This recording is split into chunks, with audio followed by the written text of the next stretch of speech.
ব্যাটিংয়ে নেমে প্রথম বলে আউট, গোল্ডেন ডাক সবচেয়ে লজ্জার। 13 জুন ওয়েস্ট ইন্ডিজের বিপক্ষে ম্যাচে অমনভাবে প্যাভিলিয়নে ফেরাটা মেনে নিতে পারছিলেন না টিম সাউদি। মেজাজ খারাপ করে ড্রেসিং রুমের সামনেই হ্যান্ড স্যানিটাইজারের ডিসপেন্সারে দিয়ে বসেন ঘুষি, যেটা দেখে চোখ কপালে ওঠে আইসিসির কর্তাদের।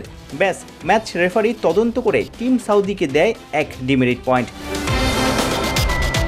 আফগানিস্তানের পর ওয়েস্ট ইন্ডিজ পরপর 2 ম্যাচ হেরেই বিশ্বকাপ থেকে বিদায় নিশ্চিত হয়। মরার উপর খাড়ার ঘা, টিম সাউদিকে আইসিসির তিরস্কার। তবে ডিমেরিট পয়েন্ট পাওয়ার পরই যেন সব রাগ উগান্ডার উপর ঝাড়লেন টিম সাউদি। শনিবার সকালে 4 ওভারে 4 রান দিয়েই 3 উইকেট, ম্যাচ সেরার খেতাব। 9 উইকেটের বড় ব্যবধানে জেতে নিউজিল্যান্ড। কিউইরা বাড়ি ফেরার আগে সবশেষ ম্যাচ খেলবে পাপুয়া নিউ গিনির সঙ্গে। ওদের আরেক পেসার ট্রেন্ট বোল্ট জানিয়েছেন চলতি আসরই হতে যাচ্ছে তার শেষ টি20 বিশ্বকাপ। কেন উইলিয়ামসন টিম সাউদিদেরও হয়তো আর দেখা যাবে না ছোট ফরম্যাটের বড় মঞ্চে। সাউথ আফ্রিকাকে বলা হয় চোকার্স, কারণ বেশিরভাগ সময় নকআউট স্টেজে সেমিফাইনালে ওরা হোঁচট খায়। প্রোটিয়াদের থেকে কোনো অংশে পিছিয়ে নেই কিউইরাও।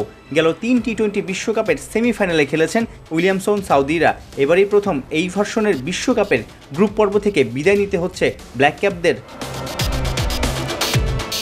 এপ্রিলে পাকিস্তান সফরে সেরা ক্রিকেটারদের পাঠায়নি, আইপিএলে খেলার অনুমতি দেয় বোর্ড। এমনকি আইপিএল ফেরত ক্রিকেটারদের বিশ্রাম দিতে বিশ্বকাপের জোড়া প্রস্তুতি ম্যাচের একটাও খেলেনি নিউজিল্যান্ড দল। কন্ডিশন না বুঝেই আফগানিস্তান আর ওয়েস্ট ইন্ডিজের বিপক্ষে হোঁচট খেয়ে বিশ্বকাপের স্বপ্ন ভেসে যায় ক্যারিবিয়ান সাগরে।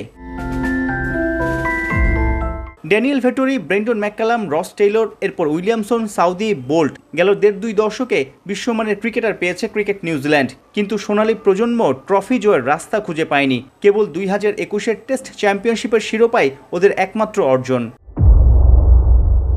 সাইফুল রূপক, 71।